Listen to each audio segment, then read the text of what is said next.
Je vais vous faire un aveu. Les histoires sur les mathématiciens arabes me donnent beaucoup de mal. Oh, certes, ce n'est pas la matière qui manque. Leurs travaux ont été suffisamment importants et méconnus par le passé pour que je saisisse toutes les occasions de les citer. Oui, mais voilà. Que raconter comme anecdote pour leur donner vie? Quelles illustrations choisir? On ne sait en général pas grand-chose sur la vie de ces gens-là. Les images des textes originaux sont rares et ne nous disent rien si on ne lit pas l'arabe ancien. Quant aux portraits, il n'y en a pas un dont on puisse garantir la ressemblance.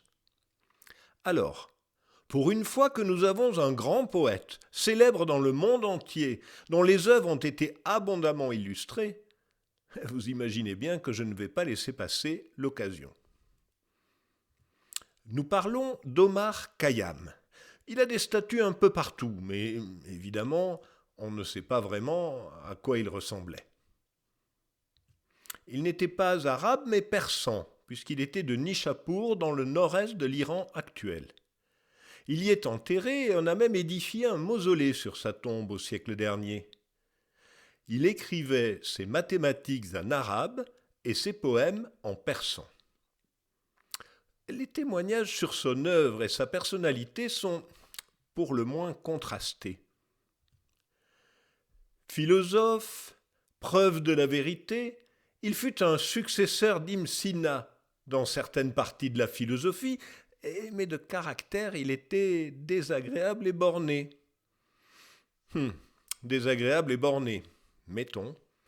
Reste que, pour qu'on lui donne le titre honorifique de preuve de la vérité, il devait être respecté non seulement comme savant, mais encore comme croyant. Voici un autre témoignage environ un siècle après.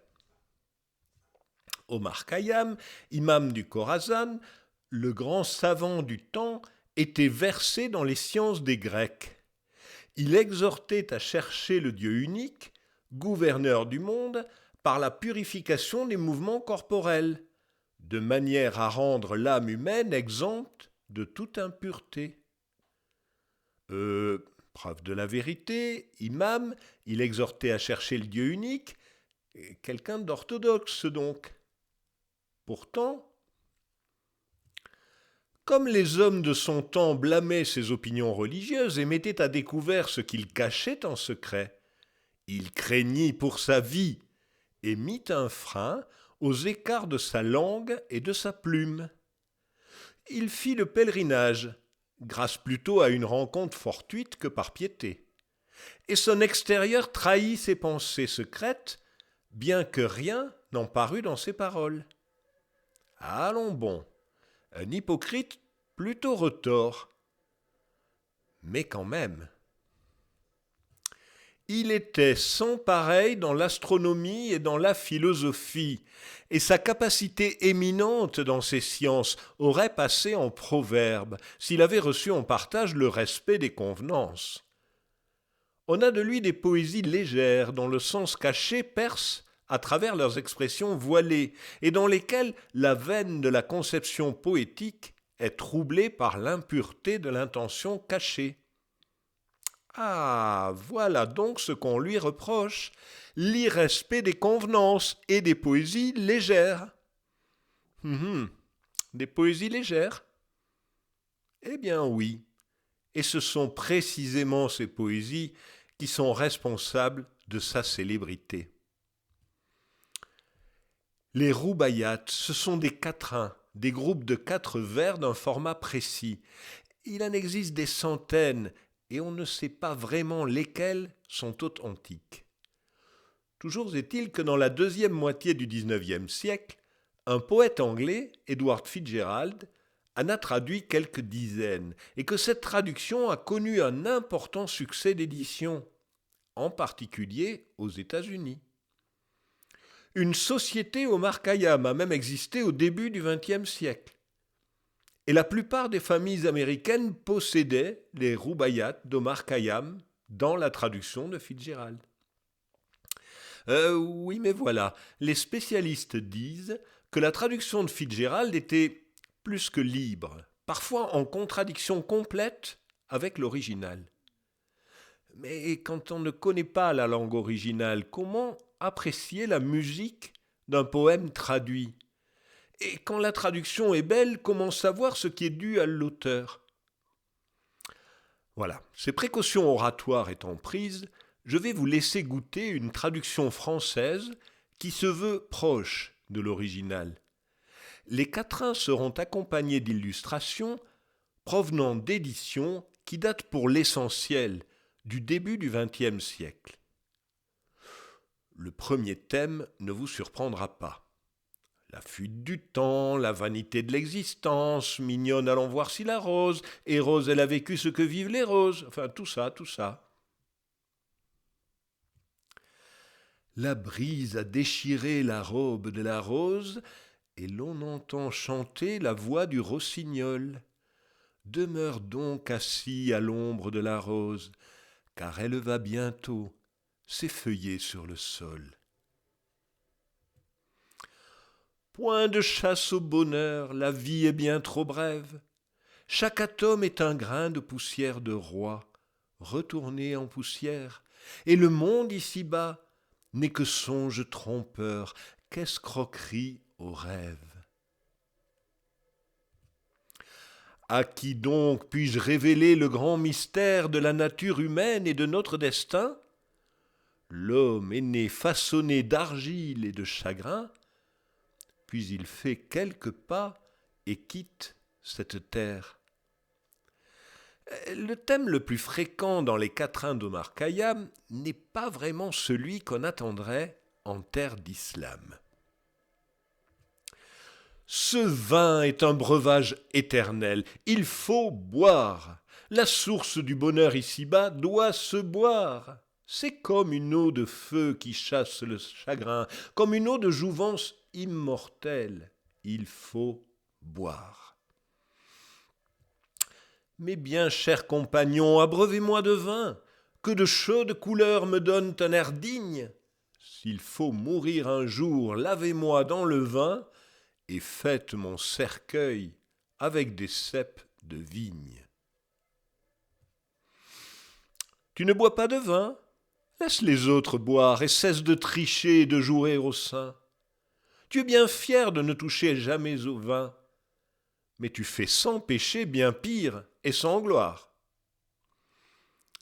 Parfois, Khayyam est encore plus audacieux, à la limite du blasphème, ce qui suffit à expliquer la réputation sulfureuse du personnage. C'est toi qui as cassé mon flacon, ô mon Dieu! Tu m'as fermé les portes du bonheur, mon Dieu! Mon vin trempe le sol par ta faute, ô mon Dieu! Soit, mais serais-tu ivre par hasard, mon Dieu? Tu es mon créateur, c'est toi qui as voulu que je sois amoureux de vin et de musique. Puisque c'est toi auquel depuis toujours il plut de me créer ainsi, n'es-tu pas diabolique? Ai-je égrené les perles devant toi? Jamais. Balayé les péchés de ma face? Jamais. Pourtant je ne désespère pas de ta grâce, car je n'ai jamais dit que 1 fait 2. Ça, jamais. Certes, il est un peu cavalier de s'adresser ainsi à Dieu, mais il y a 2 manières de comprendre ce dernier vers. Je n'ai jamais dit que 1 fait 2. C'est une profession de foi religieuse pour le monothéisme et contre le dualisme, mais c'est aussi l'affirmation de sa fierté de scientifique, la croyance que Dieu pardonne tout, sauf d'abdiquer sa raison. Voilà donc pour ces poésies légères. Je dois quand même vous préciser que les illustrations que vous avez vues sont au goût occidental du XXe siècle. Elles dépeignent un Orient fantasmé par les Occidentaux, peuplé de belles danseuses. Omar Khayyam en aurait probablement été bien étonné. En fait, de belles personnes, c'est plutôt à de jeunes hommes qu'il s'adresse. Mais ça, c'était un peu trop pour l'Angleterre victorienne. Cette illustration-ci ne date que de 1963. Bon, trêve de fantasmes et d'images projetées. Si on écoutait vraiment ce qu'il a à nous dire, vous allez comprendre sa réputation de mauvais coucheur. Nous avons été témoins du dépérissement des hommes de la science, réduits maintenant à une mince troupe dont le nombre est aussi petit que les afflictions sont grandes, et à laquelle les rigueurs de la fortune ont imposé l'obligation commune de s'adonner, tant qu'elle dure, au perfectionnement et à l'exploration d'une seule science. Khayyam fait ici référence aux luttes philosophiques entre différents courants de l'islam. Lui-même se présente comme un continuateur de Ibn Sina, Avicenne, et donc un représentant d'une conception rationaliste de la religion. Il est un contemporain d'Al-Ghazali qui s'oppose à ce courant. Après Khayyam, Ibn Rushd, Averroès pour les Occidentaux, reprendra le flambeau. Khayyam est donc victime de médisance des intégristes parce qu'il défend le rationalisme. Pas seulement. Il faut bien avouer que, côté respect des convenances, il y a du travail. La plupart de ceux qui, par le temps actuel, ont l'air de savants, déguisent la vérité par le mensonge, ne dépassent pas les limites de l'imposture et de l'ostentation savante, et ne font servir la quantité de savoir qu'ils possèdent qu'à des buts matériels et vils. Et s'ils rencontrent un homme distingué par la recherche et l'amour de la vérité, s'efforçant de rejeter la vanité et le mensonge, et d'abandonner l'ostentation et la tromperie, ils en font l'objet de leur mépris et de leur raillerie. Ça, c'est dit, et c'est même écrit. Je ne sais pas si vous avez remarqué le sous-titre, ces déclarations fracassantes sont extraites de l'introduction de son livre d'algèbre. Eh ben quoi, vous avez l'air déçu. C'est bien joli de vider des coupes de vin. Je n'oublie pas que je suis parti pour vous raconter l'histoire de l'algèbre. Reprenons au début. Le début, c'est le livre d'algèbre et al-Muqabala d'Al-Khawarizmi, qui a fondé la discipline. Bon, pour les quelques rares qui n'auraient pas déjà écouté l'histoire correspondante, dans le livre d'Al-Khawarizmi, les équations du second degré sont classifiées en 6 types. Pourquoi 6 là où nous n'en voyons qu'un seul ? Parce que le zéro et les nombres négatifs ne sont pas acceptés.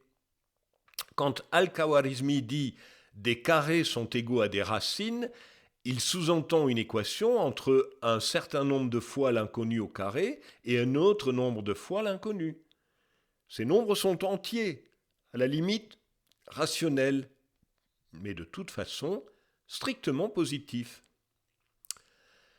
Khayyam écrit environ 3 siècles après Al-Khawarizmi. De son temps, l'algèbre et al-Muqabala est une discipline établie, dont le vocabulaire et les méthodes sont bien connus. Des généralisations ont été proposées, mais la contrainte des coefficients positifs est restée.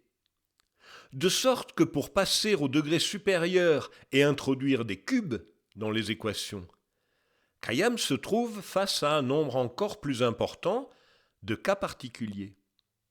Il y a d'abord les 6 types d'Al-Khawarizmi.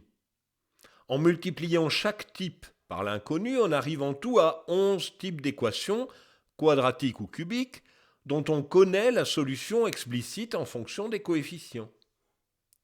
Il reste encore 14 types d'équations cubiques, dont le terme de degré 3 et le terme constant sont non nuls. Comment Khayyam s'y prend-il ? Il ne connaît pas de méthode pour atteindre une solution explicite.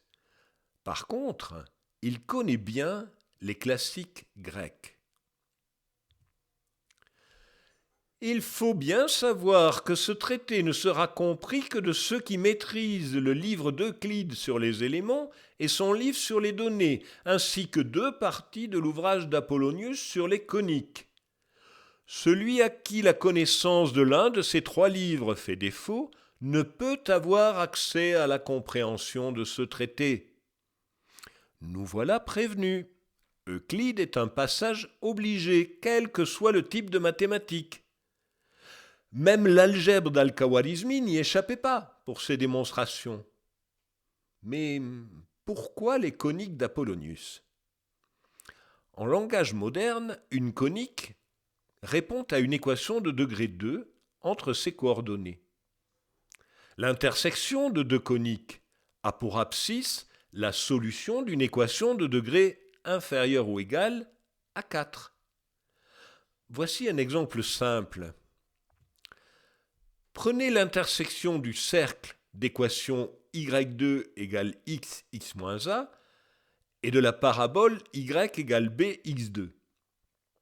Les deux se coupent à l'origine et à un autre point dont l'abscisse vérifie l'équation de degré 3, b2x3 plus a égale x.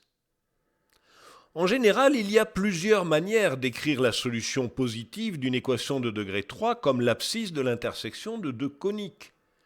Khayyam n'est pas le premier à le remarquer, mais il est le premier à systématiser le procédé et à donner ainsi une solution géométrique à toutes les équations de degré 3. Pour chacun des 14 types d'équations cubiques qui ne se ramènent pas au cas du second degré, Khayyam donne un couple de coniques, mais il ne justifie pas son choix. Par contre, il prend bien soin d'indiquer quelles équations peuvent ne pas avoir de solution positive et dans quel cas. Voici les 14 types d'équations cubiques dans l'ordre où Omar Khayyam les énumère, avec son choix de deux coniques. Après avoir traité tous les types d'équations cubiques, Khayyam présente quelques équations qui s'y ramènent. Par exemple, celle-ci. Si l'on dit une racine et 2 en nombre et 10 parties de racine sont égaux à 20 parties de carré, cela équivaudra à 1 cube et 2 carrés et 10 racines sont égaux à 20 en nombre. Nous déterminerons le côté du cube au moyen de la méthode des coniques, et ce sera la racine cherchée. Comprenez le mot partie comme inverse. Écrit en langage moderne, Khayyam ramène x plus 2 plus 10 sur x égale 20 sur x2 à x3 plus 2x2 plus 10x égale 20. Et voyez donc ce que l'on trouve dans le floss de Fibonacci. C'est exactement l'équation cubique de Khayyam. 1 cube, 2 carrés et 10 racines sont égaux à 20. Le titre se traduit par « Florilège sur les solutions de quelques questions de nombres et de géométrie ». Il a été écrit en 1225, la même année que le Liber Quadratorum, le livre des carrés. Fibonacci présente cette équation cubique comme l'un des problèmes que Jean de Palerme lui a posés à la cour de Frédéric II. Et pour compliquer le problème, Jean de Palerme lui a demandé une solution tirée du 10e livre d'Euclide, c'est-à-dire une combinaison de racines carrées. Fibonacci commence par démontrer qu'une telle solution n'existe pas. Puis il donne une approximation numérique, d'ailleurs excellente, sans dire comment il l'a calculée. Par contre, il ne semble pas conscient de la solution géométrique de Khayyam. Comment l'équation de Khayyam a-t-elle voyagé jusqu'à la cour de Frédéric II ? Pourquoi Jean de Palerme connaissait-il Khayyam alors que Fibonacci semble l'ignorer ? Mystère. Le livre d'algèbre de Khayyam n'a pas eu en Occident le retentissement de ceux d'Al-Khawarizmi et Al-Kamil. Il marquait pourtant une étape importante, et les successeurs arabes d'Omar Khayyam, en particulier Al-Tusi, ne s'y sont pas trompés. Cette étape, c'est la naissance de la géométrie algébrique, ce que nous appelons la géométrie de Descartes. Dans son introduction, Khayyam commence par décrire ces objets. Par grandeur mesurable, j'entends la quantité continue dont il y a 4 espèces, la ligne, la surface, le solide et le temps, ainsi qu'on le trouve exposé généralement dans les catégories, et spécialement dans la métaphysique. Les catégories et la métaphysique font référence à Aristote. Khayyam a beau se retrancher derrière l'autorité d'Aristote, c'est bien un tournant décisif qu'il fait prendre à l'algèbre. Jusque-là, l'algèbre était issue de l'arithmétique. Elle en avait hérité un impératif. Les solutions devaient être entières ou rationnelles. À l'extrême rigueur, elles pouvaient être des combinaisons de racines irrationnelles, celles du 10e livre d'Euclide. En exprimant les solutions des équations cubiques comme des intersections de coniques, Khayyam s'affranchit des ensembles de solutions discrets.